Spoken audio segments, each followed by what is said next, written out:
Good evening, my fellow unicorns.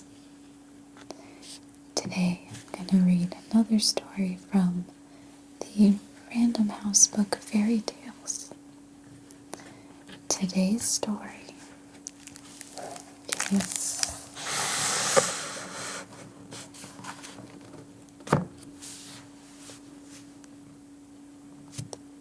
Puss in Boots, or Puss in Boots, by Charles Perrault.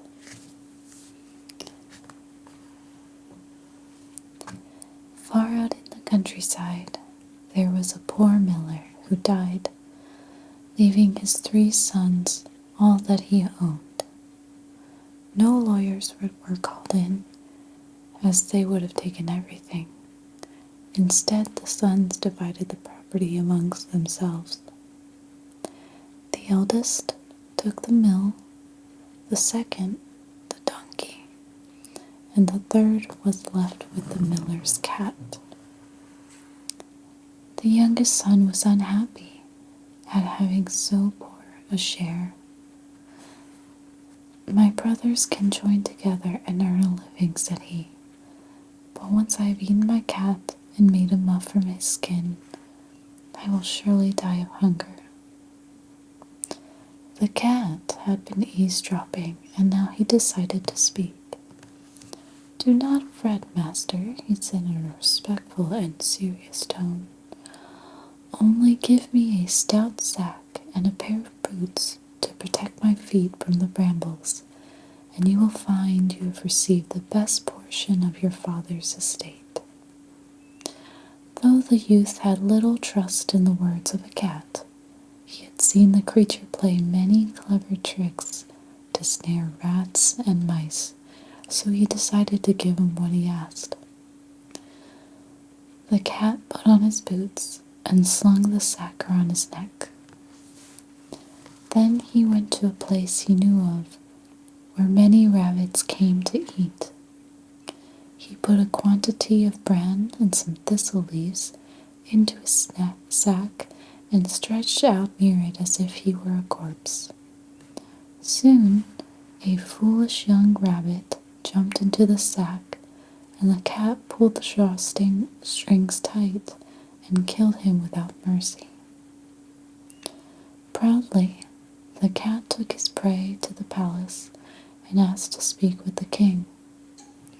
He had decided that his master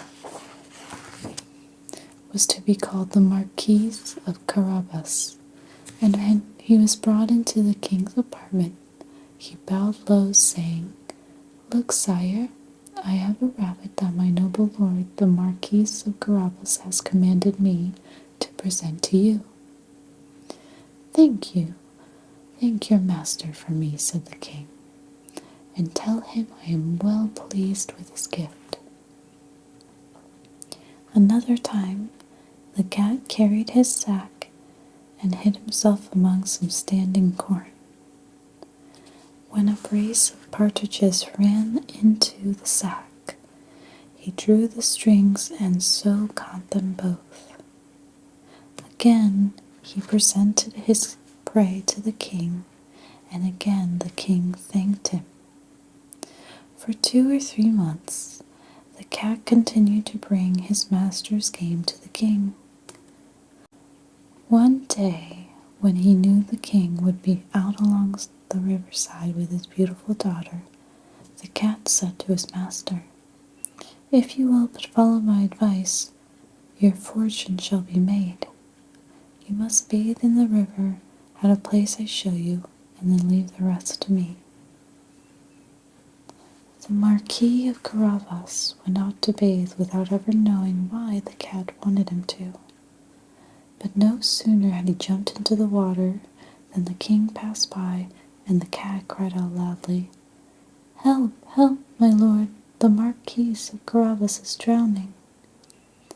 At this commotion, the king looked out the window of his coach and recognized the cat who had so often brought him game.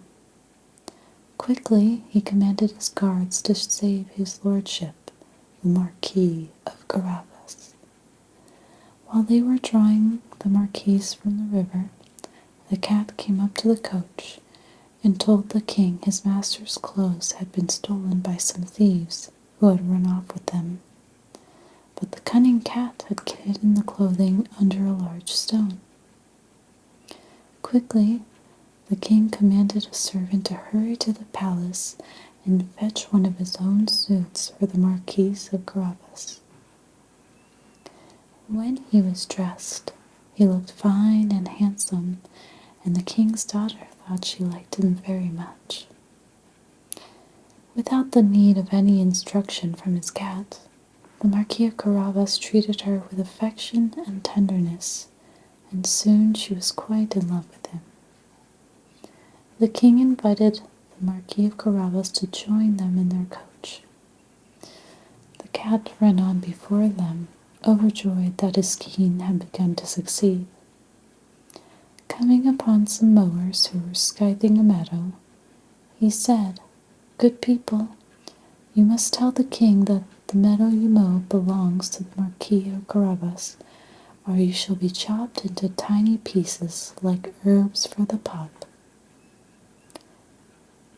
Then the king stopped his coach by the meadow and asked the mowers who owned it. "The Marquis of Carabas," they answered all together, for the cat's threat had made them afraid. "You have a fine estate there," said the king to the Marquis of Carabas.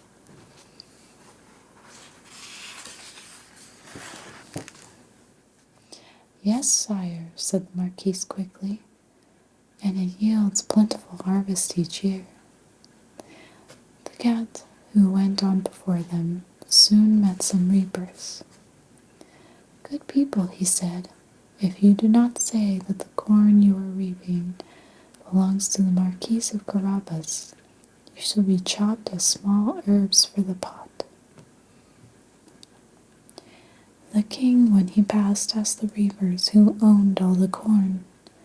"The Marquis of Carabas," they answered at once.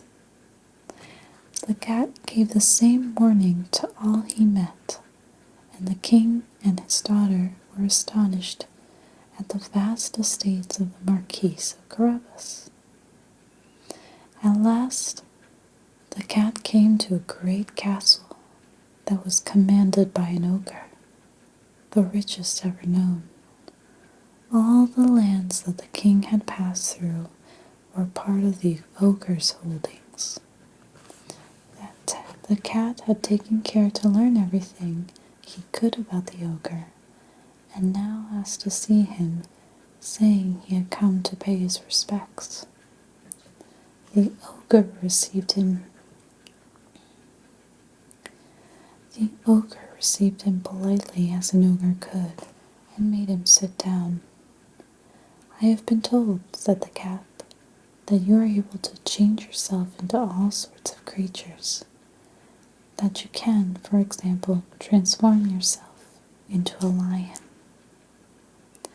"That is so," said the ogre roughly, "and just to convince you, I shall now become a lion."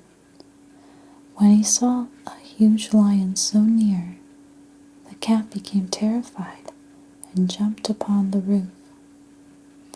His boots skidded and slipped upon the tiles, and he nearly fell to his death. But when the ogre became only an ogre once more, the cat came down and confessed to his fear. "I have so been told," he said to the ogre, "that you can take the shape of tiny creatures, that you can, for example, transform yourself into a rat or even a mouse. But I must tell you, I find this hard to believe." "Hard to believe? You will soon see," cried the ogre, and he changed himself into a mouse and began to scamper about on the floor. The cat lost no time, but fell upon him and ate him in one bite. And now the king arrived at the ogre's castle and decided to stop there. The cat, who heard the coach pass over the drawbridge, ran outside and said to the king, "Welcome, your majesty. to the castle of the Marquis of Carabas. What, and does this castle too belong to you, my lord Marquis? Said the king. Come, let us go inside. Without a word, the Marquis gave his hand to the young princess, and they followed the king. First, they came into a great hall, where they found a splendid banquet the ogre had prepared for some friends. But the friends had seen the king's coach outside, and so had not dared to enter. Impressed by the vast wealth of the Marquis of Carabas, and realizing his daughter was in love with him, the king said at last, You will only have yourself to blame, my lord Marquis, if you are not soon my son-in-law. The Marquis bowed very low, and accepted the honor the king had conferred upon him. That very same day he married the princess. The cat became a great lord, and never again ran after mice, except for the fun of it. So, that's a very interesting story. Puss in Boots he's always been very clever, and I absolutely love these illustrations that depict him meddling in other people's affairs.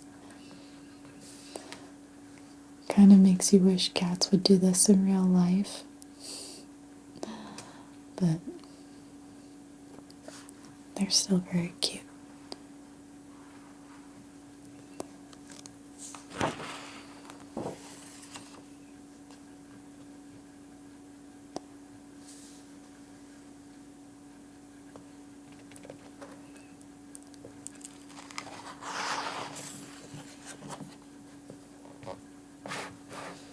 I guess I'm not really sure if there's any sort of lesson to be learned other than things aren't always what they seem, and to use cleverness and being cunning to get what you want. But I bet the youngest son probably feels like he lucked out with the cat. I certainly think he did.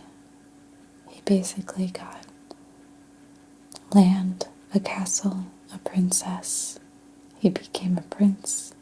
He became a marquis, then a prince. So, but his brothers are probably jealous.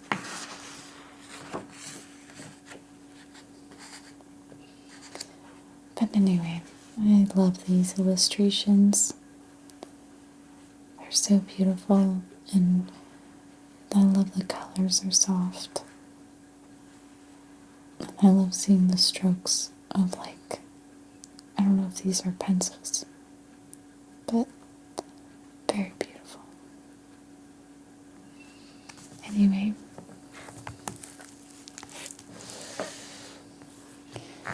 thank you guys so much for joining me tonight. I plan on reading all the rest of the fairy tales from this book and sharing them with you. And I'm really looking forward to putting them together in one long compilation. So if that's something you want to see, definitely let me know in the comments. And as always, thank you guys so much for watching. Have a good night.